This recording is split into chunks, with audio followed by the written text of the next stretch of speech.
Indian revised version IRV Telugu 2019 వాడుక భాషా Bible నుంచి ఆదికాండము 33వ అధ్యాయము. యాకోబు ఏశావు కలుసుకున్నారు. యాకోబు కళ్ళెత్తి చూసినప్పుడు ఏశావు అతనితో 400 మంది మనుషులు వస్తూ ఉన్నారు. అప్పుడు అతడు తన పిల్లలు లేయా రాహేలులకు 2 దాసీలకు అప్పగించాడు. అతడు ముందు దాసీలను, వారి పిల్లలను, వారి వెనుక లేయాను, ఆమె పిల్లలను, ఆ వెనుక రాహేలును, యోసేపును ఉంచాడు. తాను వారి ముందు వెళ్తూ తన సోదరుణ్ణి సమీపించే వరకు 7 సార్లు నేలపై సాగిలపడ్డాడు. అప్పుడు ఏశావు అతనిని ఎదుర్కొనడానికి పరుగెత్తి అతనిని కౌగిలించుకొని అతని మెడను కౌగిలించుకొని ముద్దు పెట్టుకున్నాడు. వారిద్దరూ కన్నీళ్లు పెట్టుకున్నారు. ఏశావు ఆ స్త్రీలను, పిల్లలను చూసి, వీరు నీకేమవుతారు అని అడిగాడు. అతడు, వీరు దేవుడు నీ సేవకునికి దయచేసిన పిల్లలే అని చెప్పాడు. అప్పుడు ఆ దాసీలు వారి పిల్లలు దగ్గరకు వచ్చి ఏశావు ఎదుట సాగిలపడ్డారు. లేయా ఆమె పిల్లలు దగ్గరకు వచ్చి సాగిలపడ్డారు. ఆ తర్వాత యోసేపు రాహేలు దగ్గరకు వచ్చి సాష్టాంగ నమస్కారం చేశారు. ఏశావు, నాకు ఎదురుగా వచ్చిన ఆ గుంపంతా ఎందుకు అని అడిగాడు. అతడు, నా ప్రభువు దయ నా మీద కలగడానికే అని చెప్పాడు. అప్పుడు ఏశావు, తమ్ముడు, నాకు కావలసినంత ఉంది, నీది నీవే ఉంచుకో అని చెప్పాడు.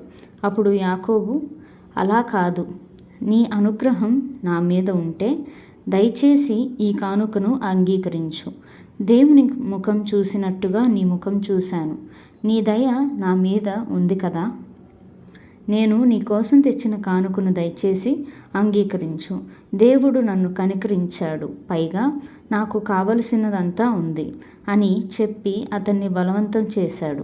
కాబట్టి అతడు దాన్ని పుచ్చుకొని, మనం వెళదాం, నేను నీకు ముందుగా సాగిపోతాను అని చెప్పగా, అతడు, నా దగ్గర ఉన్న పిల్లలు, పసిపిల్లలని, గొర్రెలు, మేకలు, పశువులు పాలిచ్చేవి అని నా ప్రభువుకు తెలుసు.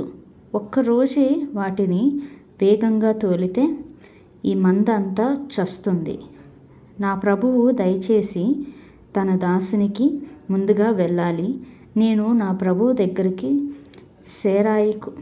శేయీరుకు వచ్చే వరకు ముందున్న మందలు, ఈ పిల్లలు నడవగలిగిన కొలది వాటిని మెల్లగా నడిపించుకుంటూ వస్తాను.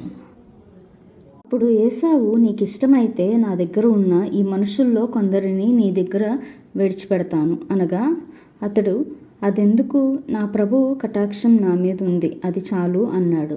ఆ రోజుని ఏశావు తన దారిలో శేయీరుకు తిరిగి వెళ్ళిపోయాడు. అప్పుడు యాకోబు సుక్కోతుకు ప్రయాణమై వెళ్ళి తమకొక ఇల్లు కట్టించుకొని తన పశువులకు పాకలు వేయించాడు. అందుకు ఆ చోటికి సుక్కోతు అనే పేరు వచ్చింది. ఆ విధంగా యాకోబు పద్దనారంలో నుండి వచ్చిన తర్వాత కనాను దేశంలో ఉన్న షెకెము అనే ఊరికి సురక్షితంగా వచ్చి ఆ ఊరి ముందు తన గుడారాలను వేశాడు. అతడు గుడారాలు వేసిన పొలంలోని భాగాన్ని షెకెము తండ్రి అయిన హమోరు కుమారుల దగ్గర 100 వెండి నాణాలకు కొన్నాడు. అక్కడ ఒక బలిపీఠం కట్టించి దానికి